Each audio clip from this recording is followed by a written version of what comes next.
శివలింగం రంగులు మారుతుందనే విషయం మీకు తెలుసా? ఎక్కడో తెలుసుకుందాం నేటి మహర్షి టాక్స్ లో. మనకున్న పంచారామ క్షేత్రాలలో సోమారామంలో శివలింగం రంగులు మారుతుంది. ఈ సోమారామంలో ఉన్న శివలింగాన్ని చంద్రుడు ప్రతిష్ఠించాడట. అందువల్లే పౌర్ణమి నుంచి అమావాస్య వరకు ఇక్కడ ఉన్న శివలింగం రంగులు మారుతుందని చెబుతారు. ఇక్కడున్న శివలింగం పౌర్ణమి నాడు తెలుపు రంగులో ఉండి అమావాస్య నాటికి క్రమంగా అది నలుపు రంగులోకి మారిపోతుందట.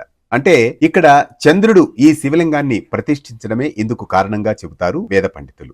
ఈ శివలింగాన్ని చంద్రుడు ప్రతిష్ఠించిన కారణంగా చంద్రకళలకు అనుగుణంగా ఇక్కడ రంగులు మారుతుందని చెబుతారు. పశ్చిమ గోదావరి జిల్లా భీమవరం నగరానికి దగ్గరలో ఉన్న గునిపుడి దగ్గరలో ఉంది ఈ సోమారామ క్షేత్రం. ఈ ఆలయంలో ఉన్న శివలింగాన్ని చంద్రుడు ప్రతిష్ఠించడంతో ఇక్కడ శివలింగం సోమేశ్వర ఆలయంగా ప్రసిద్ధి చెందింది. స్వామివారు సోమేశ్వర స్వామిగా ప్రసిద్ధి చెందారు. ఇక్కడున్న అమ్మవారు రాజరాజేశ్వరి దేవి. ఈ ఆలయంలో ఒక కొలను కూడా ఉంది. దాని పేరు చంద్రకొండం. దీనిని కూడా చంద్రుడే ఏర్పాటు చేశారు. 5 పంచారామ క్షేత్రాలలో అత్యంత చిన్న శివలింగం ఉన్న పంచారామ క్షేత్రం ఇదే. ఇది రంగులు మారే శివలింగం సోమారామం క్షేత్రం గురించిన కథనం. ఇలాంటి మరిన్ని అంశాల కోసం ఫాలో కండి మహర్షి టాక్స్ మీ ఆర్కే కొత్తకోటతో. మన సంప్రదాయాలు, ఆచారాలు, పండుగలు, పర్వదినాలు వీటన్నిటి కోసం మీ మొబైల్లో డౌన్లోడ్ చేసుకోండి వేటు న్యూస్.